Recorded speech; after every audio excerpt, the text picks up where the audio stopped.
हर दिन नई आशा जगती है कि शायद आज कुछ बदलाव हो जाए। हर दिन की सुबह यह इंतज़ार करती है कि शायद अब कुछ परिवर्तन हो जाए।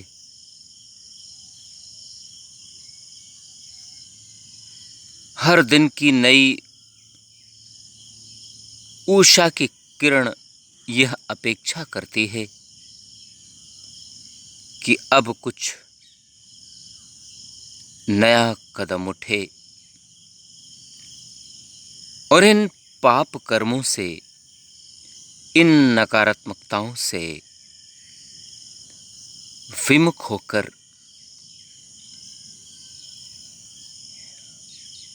नई ऊर्जा के साथ, नए प्रयास के साथ, नए कदमों के साथ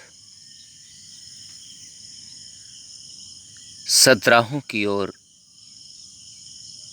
यात्रा बढ़ चले, सत्कर्मों की ओर यात्रा बढ़ सके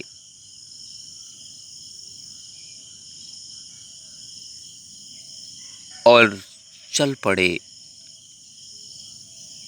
सद्गुणों, सत्कर्मों की ओर रुझान बढ़ चले।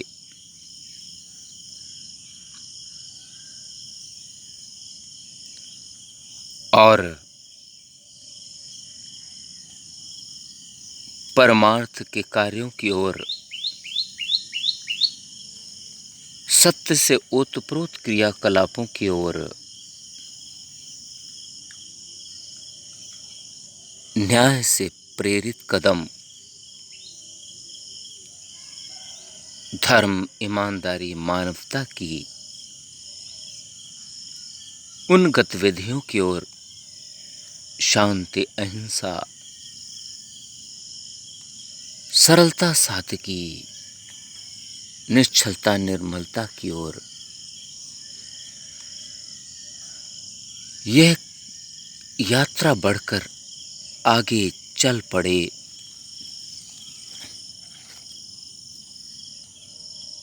परंतु हर बार ऐसी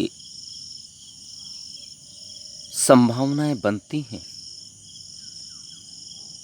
और हर बार ये संभावनाएं फिर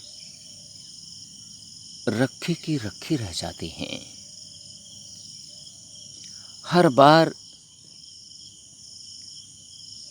इन्हें प्रकाशित होने का मौका आता है और हर बार वह मौका हट जाता है। अनेकों बार यह अंतर्मन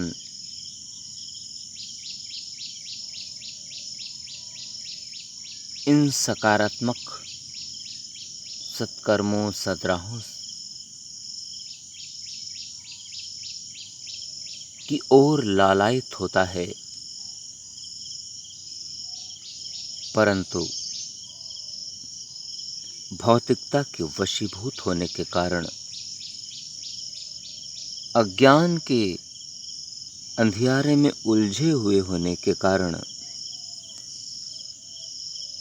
फिर ऐसी यात्रा की ओर बढ़ने की प्लानिंग बदल जाती है, बिगड़ जाती है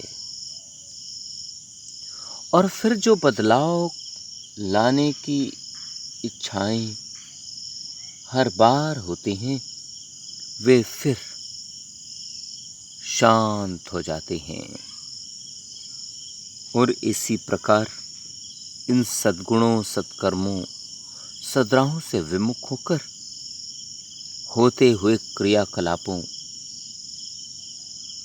गतिविधियों में यह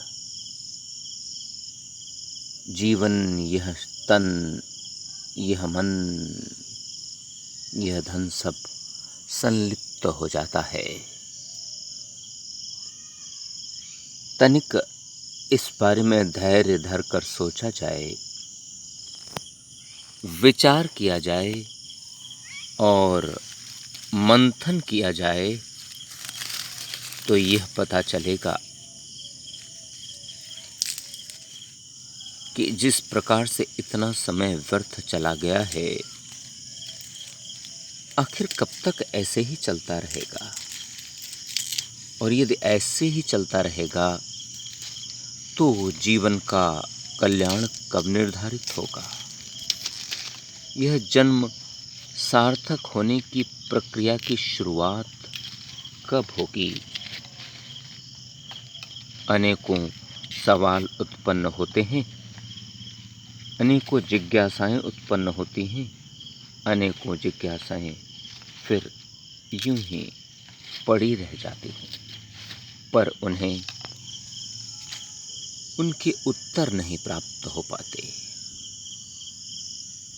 ये जटिलता, ये उलझन अक्सर हम सबको परेशान करती है, अक्सर हम सबको बेचैन और व्याकुल करती है। और इस व्याकुलता में हमें समझ नहीं आता कि हम क्या कर रहे हैं और क्या करें। इन सभी बातों के कारण ही तो